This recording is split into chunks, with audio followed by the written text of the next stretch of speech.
For the first time ever, OBS is capturing, producing, and distributing Olympic content in live 8K VR. Good morning, broadcasters. 360 seconds news and commentary for broadcast professionals is on the air. I'm Maria Kholodova from TKT. Let's discuss the latest technological news with our respected experts, Philip Grossman and Mary Seidler. Clips from all sports, some never before captured in VR. Philip, what do you think about the technical innovations that are implemented in Beijing so far? Well, I think it's good. Overall, it's good to see these technologies sort of be pushed down, the food chain from the high level production companies down to the smaller level events. And it helps in the storytelling. As I think we mentioned last week with some of the other technologies around Unreal Engine and stuff, that it's going to be overused. People are going to use it in places that they shouldn't or theoretically shouldn't. But it's a learning process. And the fact that it's in a lot more individuals' hands and organizations' hands is going to make the technology grow and help us faster figure out its place in the storytelling, life cycle. So it's a good thing. And Mary, what do you think? Have you watched any Olympics so far? Have you sort of noticed any changes like that? I've noticed a few, with what they're dealing with some of the challenges of being in one place and trying to broadcast from another. I think it's been pretty good. I don't think we've seen quite the wow content of some of the earlier technical innovations we've seen in other Olympics, but that's to be expected.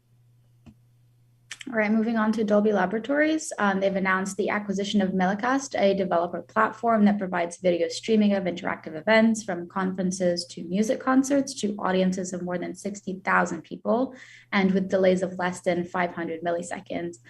Mary, what do you think about this? How do you think this is going to affect the industry?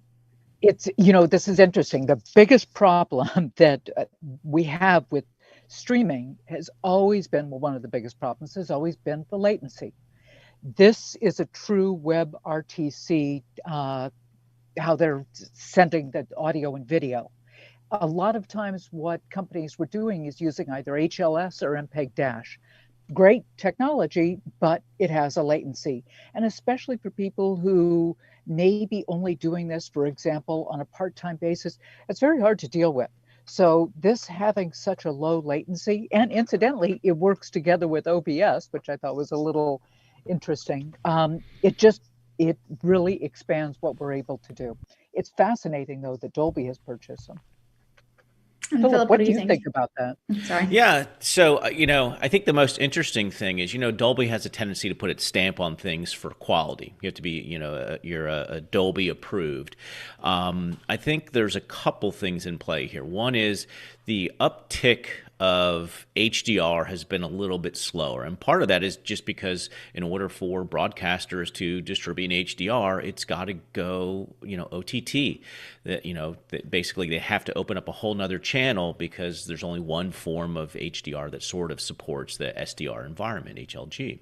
So I think this is more of an HDR play, as well as Dolby getting into that streaming business as potentially another revenue stream for them. And of course, they picked a really good player in this case, the Millicast with the low latency. 500 milliseconds is not quite 2 frames, roughly 2 frames.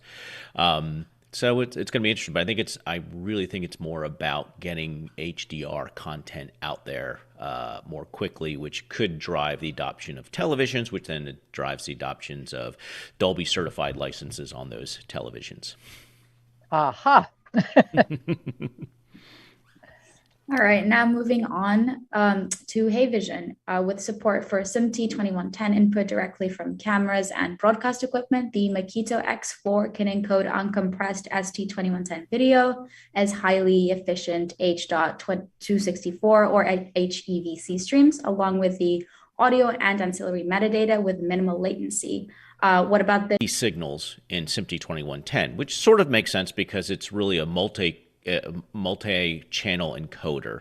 Has up to 8 channels inside, 4 channels outbound, which makes it interesting because it enables potentially to mix and match your SDI and your IP and do clean, quiet switches because it has the 8 encoders in there. So it's an interesting, but I would have rather seen that SFP support a 25 gig connection, making a little bit more viable for the UHD side of the house, which really obviously needs the compression. But in general, it's a good step, and it's showing that SMPTE 2110 is really making its footprint in the market space now. All right, that's all the time we have for today. Many thanks to our experts, Philip and Mary. Please comment on the topics we've discussed. See you next Monday at the same time. Goodbye. Bye-bye. Bye.